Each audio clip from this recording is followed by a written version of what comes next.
Hello दोस्तों, नमस्कार। RJ Hindi कहानी में आपका बहुत बहुत स्वागत है। दोस्तों, कहानी का पूरा आनंद लेने के लिए वीडियो को लास्ट तक देखें। अगर कहानी पसंद आए तो कृपया चैनल को जरूर सब्सक्राइब करें और वीडियो को लाइक करें। तो दोस्तों चलिए शुरू करते हैं।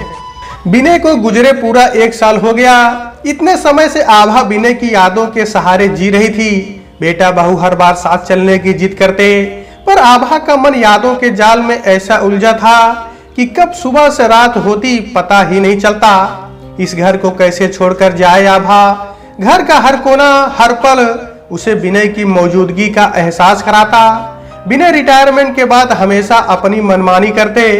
उन्हें डायबिटीज थी, कोलेस्ट्रॉल हमेशा बढ़ा रहता, पर मीठा खाना नहीं छोड़ते। आभा कितना समझाती, लेकिन उनका एक ही जवाब होता, देख आभा, मरना तो सभी को है, तो अच्छा अच्छा खाकर क्यों ना मरूं। कितना रोकती विनय को, पर उसके ऑफिस जाते ही वो मनमर्जी से जीते। कितनी ही बार आभा ने देखा भी कि जो सब्जी और टिफिन में ले गई थी वो कम तेल और कम नमक से बनी थी, पर जो सब्जी अभी शाम को घर में बची है वो ज्यादा तेल में भुनी हुई है। पता चला विनय रोज ऐसा करते हैं। आभा नौकरी जरूर करती थी, पर सिवाय पैसों के बाकी हर बात पर विनय ने उसे अपने पर इतना निर्भर बना दिया था कि उसे कोई काम करते नहीं बनता। कभी आभा करना चाहती तो विनय का एक ही जवाब होता, मैं हूं ना, चिंता मत कर। अब जब विनय नहीं रहे तो आभा असहाय हो गई। बिजली का बिल भरना, दूध के लिए डेयरी में जाकर कार्ड बनवाना, सब्जी फल किराना सामान लाना, घर बाहर के ना जाने कितने काम सीखने पड़ रहे हैं उसे। वो भी 60 की उम्र में। सब रिश्तेदार समझाते, कब तक अकेले पीड़ा झेलोगी, अपनी बनाई इस दुनिया से बाहर आओ आभा, अब विनय वापस नहीं आएंगे। अपने घर का मोह छोड़ दो, बेटे के पास चली जाओ, यह अकेलापन तुम्हें बीमार कर देगा। मन जार जार रोता। इस उम्र में जीवन साथी से बिछुड़ने का दुख सबसे ज्यादा तकलीफ देता है। जब सही अर्थों में किसी का साथ होना चाहिए, तब अकेलापन। इतने वर्षों की आदत आसानी से कहाँ छूटती है। मन जाने का निर्णय नहीं ले पा रहा था। अंदर ही अंदर हमारे भीतर कितने ही रास्ते होते हैं जिन पर हम चलना नहीं चाहते, पर वक्त के साथ रास्ते क्या उनकी खिड़कियां और दरवाजों को भी खोलना पड़ता है। आखिरकार आभा ने अपने मन को बेटे के पास जाने के लिए समझा ही लिया। हालांकि वह अच्छी तरह जानती है कि सास की गृहस्थी में बहू समा जाती है, पर बहू की गृहस्थी में सास का समाना आसान नहीं है। कुछ लोगों के अनुभव आभा सुन चुकी थी। मन में द्वंद के साथ कहीं न कहीं डर व्याप्त था। आभा ने निर्णय लिया, इस बार जाकर देखती है, अगर वहां एडजस्ट हो गई तो ये घर किराए पर उठा देगी। उसके आने का सुन बेटा बहू बेहद खुश लगे। ट्रेन में बैठकर आभा को आज अपनी शादी की विदाई याद आ गई।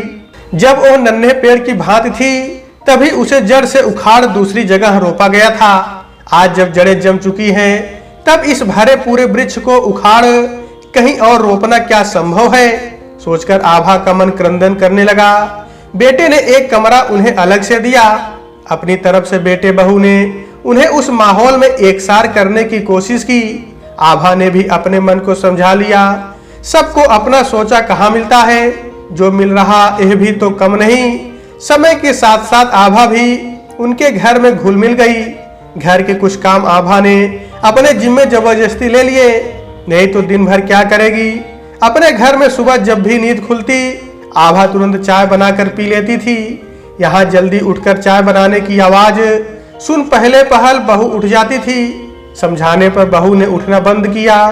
आभा इतने धीरे काम करती कि किसी की नींद ना खुले।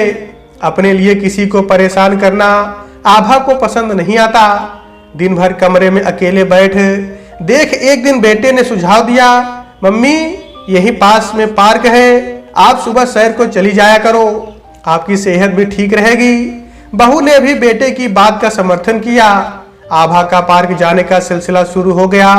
पार्क बहुत सुंदर था। बनाने वाले ने बीच में पानी को रोककर झील की कल्पना को अद्भुत तरीके से आकार दिया था।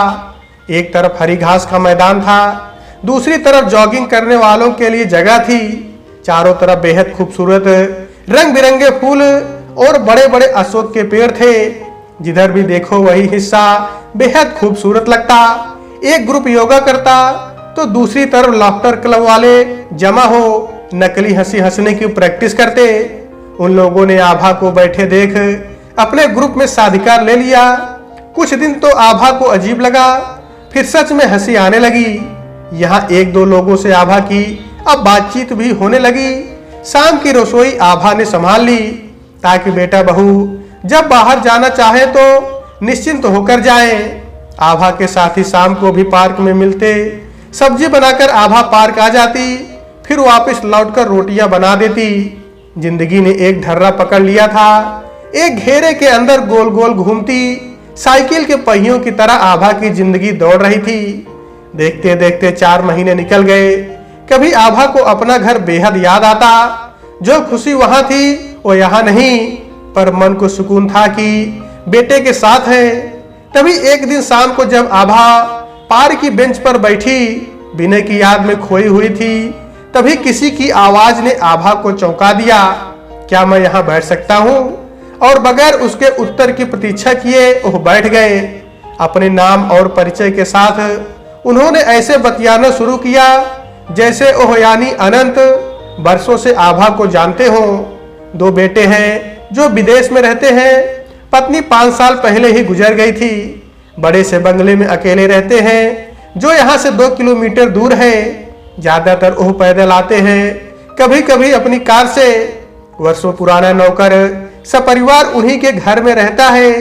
पहले पहल आभा को अनंत से बात करने में अजीब लगता, फिर धीरे धीरे दोनों में बातचीत होने लगी। आभा और अनंत के शौक भी एक दूसरे से काफी मिलते थे। दोनों को किताबें पढ़ना और पुराने गाने सुनना बेहद भाता। अनंत के घर में एक छोटी लाइब्रेरी थी। वो जब तब आभा के पढ़ने के लिए किताबें भी ले आते। रोज सुबह गुड मॉर्निंग और रात को गुड नाइट के मैसेज का सिलसिला कब चैट में बदल गया दोनों को पता ही नहीं चला। आपका संबोधन तुम पर आकर ठहर गया था। अब दोनों एक दूसरे को नाम से बुलाने लगे। अनंत के पास देश विदेश की बातों का पूरा पिटारा होता। हर गंभीर बात को छोटी छोटी कथा के रूप में सुनाना और तनाव के माहौल से बाहर निकालकर हंसाना अनंत के व्यक्तित्व की सबसे बड़ी खूबी थी। आभा उनके इस गुण की बेहद कायल थी। दोनों में अच्छी दोस्ती हो गई थी। आभा के मन की कितनी ही परतें अनंत के सामने बेझिझक खुल जाती। विनय की कितनी बातें वो अनंत से कर लेती। देखते ही देखते आभा को बेटे के यहाँ रहते 5 महीने हो गए। बहू चाहती थी कि वो शाम को पार्क जाने के बजाय बाजार जाकर सब्जी ले आया करे, लेकिन आभा के इनकार करने पर बहू के मुंह से बेसाख्ता निकल गया। वहां तो सब काम आप ही करती थी। बात चुभ गई पर आभा सहन कर गई। शाम को अक्सर पार्क में वॉक करने के बाद आभा अनंत से गपशप करती। अनंत भी बेंच पर बैठे उसके वॉक से लौटने का इंतजार करते। आभा के लिए अनंत से बात करना किसी ऊर्जा के स्रोत से कम नहीं था। सच तो यह था कि इस शहर में अनंत ही उसके एकमात्र मित्र थे जिनसे वो अपनी बात कह सकती थी। यहाँ कोई पड़ोसी घर नहीं आता। कभी कभार लिफ्ट में मिल जाए या आमना सामना हो तो सिर्फ मुस्कुराहट होठों पर आती। शब्द निकालना इतना भारी होता है। यहाँ आकर जाना शायद बड़े शहर का यही कल्चर होता है। एक दिन पार्क में बैठे हुए अनंत ने चाय पीने की इच्छा की और चाय वाले को कहने जा रहे थे कि आभा ने उनसे अपने घर चलने का आग्रह किया। मेरा घर पास में है अनंत, चलिए वहीं चाय पी लीजिएगा, कोई दिक्कत तो नहीं होगी तुम्हें?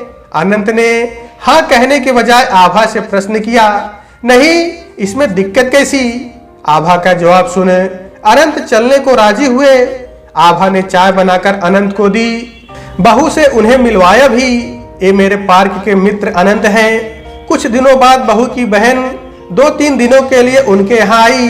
घर में काम ज्यादा होने से आभा कई दिनों तक पार्क नहीं जा पाई। आभा ने अनंत को मैसेज कर दिया कि वो कुछ दिन चैट नहीं कर सकेगी, लेकिन जब भी मौका मिलता मोबाइल देखती। उसे हर समय अनंत के मैसेज का इंतजार रहता। रिश्तेदारों के जाने के बाद आभा फिर पहले की तरह पार्क जाने लगी। दोनों को लग रहा था जैसे बहुत दिनों बाद मिले हैं। मौसम बदल रहा था और बारिश ने बगैर देर किए अपनी उपस्थिति दर्ज करा दी थी। ऐसे में आभा का पार्क जाना तकरीबन बंद हो गया। उसे एहसास हुआ कि वो पार्क से ज्यादा अनंत को मिस करती है। एक दिन अनंत ने फोन पर अपने मन की बात कह दी, आभा मुझे तुम्हारी याद आती है, तुमसे मिलने का मन हो रहा है, क्या मैं मिलने आ सकता हूँ? आभा ने तुरंत मना कर दिया। उसे डर लगा कि बेटा बहू क्या सोचेंगे, हम फोन पर बात कर रहे हैं, यह कम तो नहीं अनंत? कहा आभा ने अपना मंतव्य स्पष्ट किया। बहुत समय से बहू की नानी बीमार चल रही थी, तो बेटे के साथ बहू नानी को देखने जाना चाहती थी।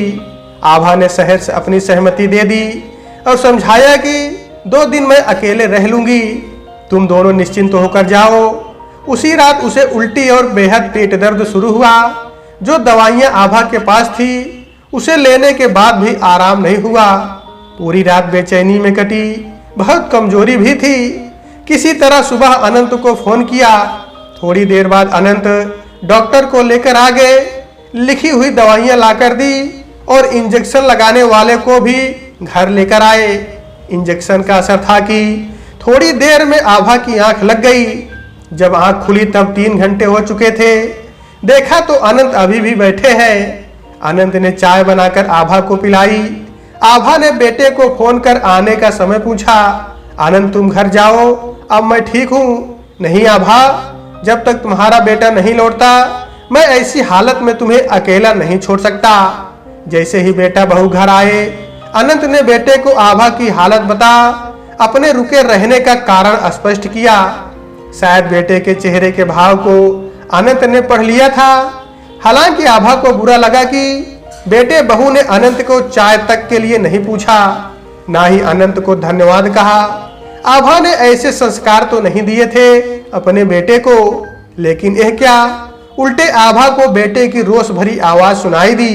मम्मी, आपकी बहू ने मुझे पहले ही बताया था कि आप पार्क में रोज किसी से मिलने जाती हो, इसीलिए आपने सब्जी लाने से भी इनकार कर दिया था, पर मैंने इस बात पर ध्यान नहीं दिया। अच्छा हुआ आज अपनी आंखों से देख लिया। ये देखकर तो ऐसा लग रहा है जैसे कि आप हमारे जाने का इंतजार कर रही थी। हम जाएं तो आप उन्हें घर बुला लें। एक तो बीमारी और दूसरे बेटे की कही बातों ने आभा का मुख मलिन कर आंखों के कोरों को गीला कर दिया। पहली बार उसे किसी ने ऐसी चुभती बात सुनाई थी, वो भी उसके इकलौते बेटे ने। आभा ने उस समय कुछ कहना उचित नहीं समझा। इस कड़वे घूंट को चुपचाप पी गई। यह सही वक्त नहीं है। शब्दों की किरीचे मन में गहरे तक चुभकर घाव कर गई।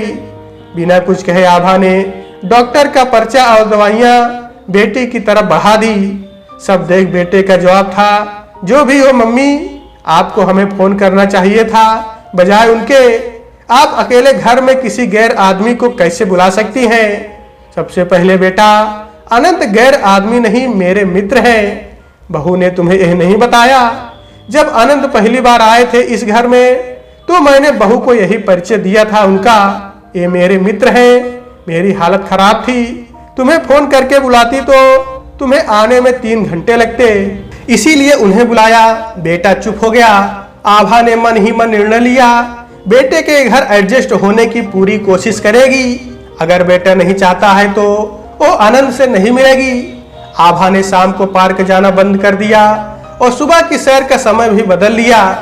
अनंत के कई फोन आए पर आभा ने कोई फोन रिसीव नहीं किया, लेकिन आभा अनंत के मैसेज का इंतजार जरूर करती।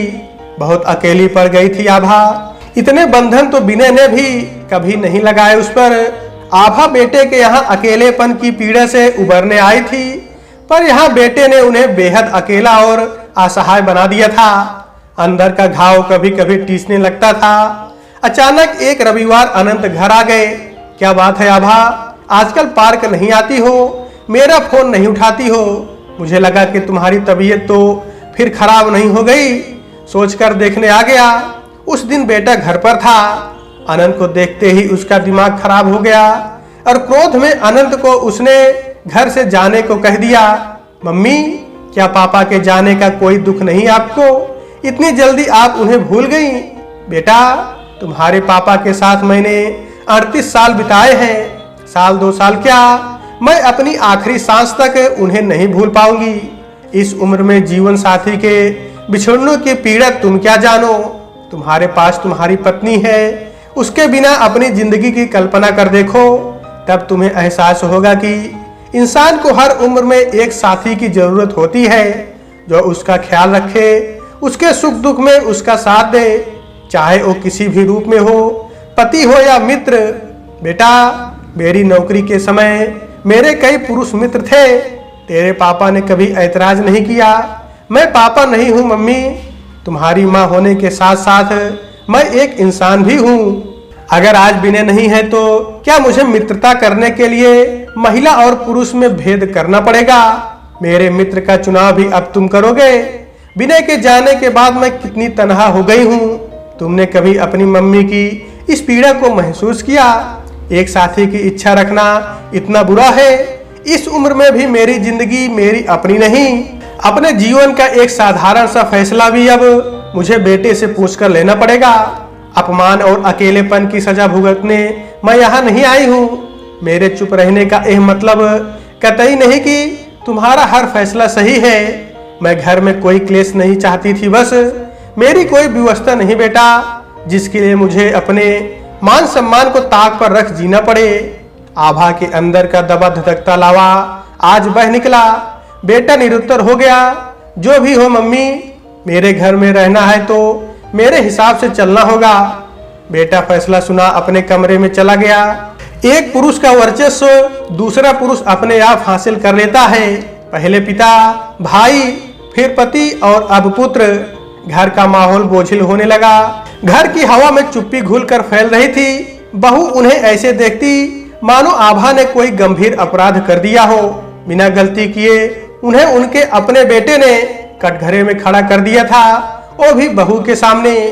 आभा का मन छटपटाने लगा। बगैर अपराध किए यह कैसे अपराध बोझ से घिर रही है आभा? वो तो अच्छा है, उसे पेंशन मिलती है और रहने के लिए उसके नाम पर घर है। अगर पैसों के लिए वो बेटे पर निर्भर होती तब उसकी कल्पना कर आभा सिहर उठी। कम से कम धरती पर टिके रहने की ताकत अभी उसके पैरों में शेष है। पति के जाते ही क्या सभी इच्छाएं मर जाती हैं। जब तक जीवन है तब तक उसकी जरूरतें भी जीवित रहेंगी। माना शारीरिक जरूरत उतनी नहीं, लेकिन मन की बातें कहने के लिए कोई तो अपना होना चाहिए। कितने ही प्रश्न आभा के अंदर बवंडर के वेग की तरह घूमते रहे। विचारों का झंझावत रुकने का नाम नहीं ले रहा था। विनय के जाने की पीड़ा से यह पीड़ा कमतर नहीं थी। इतना अपमान आभा ने कभी महसूस नहीं किया था। रुके आंसू आंखों के बांध तोड़ वेग से बह निकले। आभा की यह रात कुछ ज्यादा लंबी और विचारों के सगर अंधेरे में जागते बीती। भोर की उजास के साथ मन ने फैसला ले लिया। सुबह सुबह आभा ने अनंत को फोन पर सारी बातें बताई और अपना निर्णय भी। मैं अपने घर वापस जा रही हूँ शाम की ट्रेन से। आभा, अगर तुम चाहो तो मैं तुमसे शादी करने को तैयार हूँ। नहीं अनंत, मैं अपने और बेटे के जीवन में विनय का विकल्प नहीं चाहती हूँ। मैं तुमसे शादी कर विनय की यादों के साथ छलावा नहीं कर सकती। तुम मेरे दोस्त हो और हमेशा रहोगे। सुबह बेटे के उठने पर आभा ने उसे बताया कि मैं आज शाम की ट्रेन से वापस जा रही हूँ। सुनकर बेटा चुप रह गया। बेटे ने रोकने की कोशिश भी नहीं की। शाम को बेटा आभा को ट्रेन में बिठाकर चला गया। सुबह घर का दरवाजा खोलते ही आभा की नजर सबसे पहले विनय की फोटो पर गई। दबी रुलाई फूट पड़ी। आभा फोटो को गले लगा बहुत देर सिसकती रही। ऐसा लगा मानो विनय उसे सीने से लगा जीने का हौसला दे रहे हैं। हमेशा की तरह, मैं हूं ना, चिंता मत कर। आभा को आए कई दिन हो गए। आभा बहुत बार फोन देखती इस उम्मीद में कि शायद अनंत का कोई मैसेज या फोन हो, परंतु हर बार निराशा हाथ लगती। पहले सिर्फ विनय की यादें उसके जेहन में उभरती थी, अब कभी कभी अनंत की यादों का कारवां भी उनमें शामिल हो जाता। जिंदगी एक बार फिर अपने ढर्रे पर चलने लगी। बड़ी मुश्किल से मन को समझाकर बेटे के यहाँ गई थी। वहां से यादों के कसैले धुएं के अतिरिक्त मन में कुछ और समाकर नहीं ला पाई आभा। कभी आभा का मन करता कि वो स्वयं अनंत को फोन कर ले, पर तुरंत अपनी भावनाओं को रोक कर लेती। उसका विश्वास खंड खंड होकर बिखरा था। अब कोई नया त्रास नहीं झेलना। सोचते ही आभा का मन और फोन लगाने को हाथ उठा वहीं ठिठक जाता। अचानक एक सुबह डोरबेल की आवाज से आभा की नींद टूटी।